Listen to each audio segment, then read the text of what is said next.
Hello बच्चों, आपका स्वागत है अपने YouTube channel Usha study classes. तो बच्चों, आज हम पढ़ेंगे रविंद्रनाथ टैगोर पर निबंध रूपरेखा। प्रस्तावना। रविंद्रनाथ टैगोर के कार्य और उपलब्धियां। भारतीय स्वतंत्रता संग्राम में रविंद्रनाथ टैगोर की भूमिका। रविंद्रनाथ टैगोर का प्रारंभिक जीवन और शिक्षा। रविंद्रनाथ टैगोर का वैवाहिक जीवन। उपसंहार। प्रस्तावना। रविंद्रनाथ टैगोर एक महान भारतीय कवि, दार्शनिक, देशभक्त, चित्रकार और मानवतावादी थे, जिन्हें सम्मानपूर्वक गुरुदेव कहा जाता है। उनका जन्म 7 मई 1861 को कलकत्ता में हुआ था। उन्होंने अपनी प्रारंभिक शिक्षा घर पर ही प्राप्त की और विभिन्न विषयों में गहरा ज्ञान अर्जित किया। उनकी सीखने की असीम प्यास उन्हें इंग्लैंड तक ले गई, जहां उन्होंने उच्च शिक्षा प्राप्त की। टैगोर की सबसे बड़ी विशेषता उनकी बचपन से ही विकसित साहित्यिक प्रतिभा थी। उन्होंने बहुत ही कम उम्र में कविता अनेक गुण समाहित थे। वे एक कवि, दार्शनिक, नाटककार, संगीतकार और चित्रकार थे। उनकी रचनाएं और विचार साहित्य से कहीं आगे तक प्रभाव डालते हैं। रविंद्रनाथ टैगोर के कार्य और उपलब्धियां। रविंद्रनाथ ने मात्र 16 वर्ष की आयु में नाट्य लेखन की दुनिया में कदम रखा और 20 वर्ष की उम्र में उन्होंने अपना पहला नाटक वाल्मीकि प्रतिभा लिखा। उनके प्रसिद्ध नाटकों में विसर्जन भी शामिल है। इसके अलावा उन्होंने बंगाली लघु कथा शैली को नया आयाम दिया। उनकी पहली कहानी भिखारिन थी और उनके कहानी संग्रह गल्पागुच्छ में 84 कहानियां शामिल है। टैगोर जी ने साहित्य के क्षेत्र में भी महत्वपूर्ण योगदान दिया।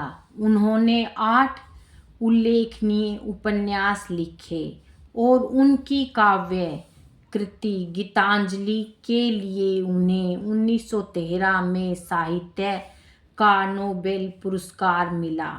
उनके अन्य प्रसिद्ध काव्य संग्रहों में मानसी, सोनार तोरी और बालाका शामिल है। उनकी संगीत रचनाएं भी अद्वितीय है। उन्होंने 2230 से अधिक गीतों की रचना की, जिन्हें रविंद्र संगीत के रूप में जाना जाता है। उन्होंने भारत का राष्ट्रीय गान जन गण मन और बांग्लादेश का राष्ट्रीय गान आमार सेनार बांग्ला भी लिखा। टैगोर केवल साहित्य और संगीत तक सीमित नहीं थे, बल्कि वे एक उत्कृष्ट चित्रकार भी थे।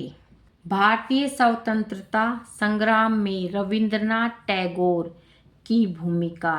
रविंद्रनाथ टैगोर केवल साहित्यकार ही नहीं, बल्कि एक सच्चे देशभक्त भी थे। उन्होंने ब्रिटिश शासन के खिलाफ भारतीय राष्ट्रवादियों का समर्थन किया और कई देशभक्ति गीतों की रचना की। 1919 के जलियांवाला बाग हत्याकांड के विरोध में उन्होंने ब्रिटिश सरकार द्वारा दी गई नाइटहुड की उपाधि लौटा दी। महात्मा गांधी के साथ उनके घनिष्ठ संबंध थे और वे भारतीय स्वतंत्रता संग्राम के विभिन्न पहलुओं में अपनी लेखनी से योगदान देते रहे।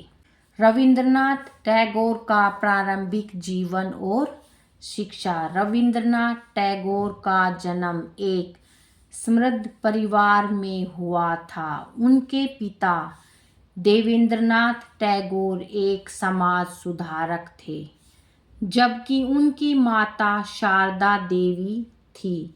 वे 13 भाई बहनों में सबसे छोटे थे। उनकी माता का देहांत उनके किशोरावस्था में ही हो गया था और उनके पिता अत्यधिक व्यस्त रहते थे, जिससे उनका पालन पोषण मुख्य रूप से नौकरों द्वारा किया गया। टैगोर ने अपनी प्रारंभिक शिक्षा घर पर ही प्राप्त की। बाद में उन्होंने कोलकाता में सेंट जेवियर्स स्कूल में प्रवेश लिया। उनके पिता चाहते थे कि वे बैरिस्टर बने, इसलिए उन्होंने 1878 में उन्हें इंग्लैंड के लंदन विश्वविद्यालय में कानून की पढ़ाई के लिए भेजा, लेकिन उनकी रुचि साहित्य में थी, जिसके कारण वे 2 साल बाद बिना डिग्री लिए ही भारत लौट आए। रविंद्रनाथ टैगोर का वैवाहिक जीवन। 9 दिसंबर 1883 को रविंद्रनाथ टैगोर का विवाह मृणालिनी देवी से हुआ। इस विवाह से उन्हें 5 संतानें हुई, लेकिन दुर्भाग्यवश उनकी पत्नी का निधन मात्र 19 वर्षों के वैवाहिक जीवन के बाद हो गया। टैगोर ने अपनी पत्नी से अत्यधिक प्रेम किया और उन्होंने पुनर्विवाह नहीं किया। उपसंहार। रविंद्रनाथ टैगोर भारतीय साहित्य, संगीत, कला और स्वतंत्रता संग्राम के महत्वपूर्ण स्तंभों में से एक थे। उन्होंने भारतीय समाज को नई दिशा देने के लिए अपने विचारों और रचनाओं का उपयोग किया। उनकी गीतांजलि ने उन्हें अंतर्राष्ट्रीय पहचान दिलाई और उनके नाटक, कहानियां व कविताएं आज भी लोगों को प्रेरित करती है। उनकी लघु कहानियां विशेष रूप से काबुलीवाला मानवीय संबंधों की गहरी समझ प्रस्तुत करती है। टैगोर केवल साहित्यकार ही नहीं बल्कि एक शिक्षाविद भी थे। उन्होंने शांति निकेतन की स्थापना की, जो आज विश्व भारती विश्वविद्यालय के रूप में जाना जाता है। रविंद्रनाथ टैगोर ने साहित्य, कला, संगीत और शिक्षा के क्षेत्र में जो योगदान दिया वह हमेशा याद रखा जाएगा। उनका नाम भारतीय इतिहास में सदा अमर रहेगा।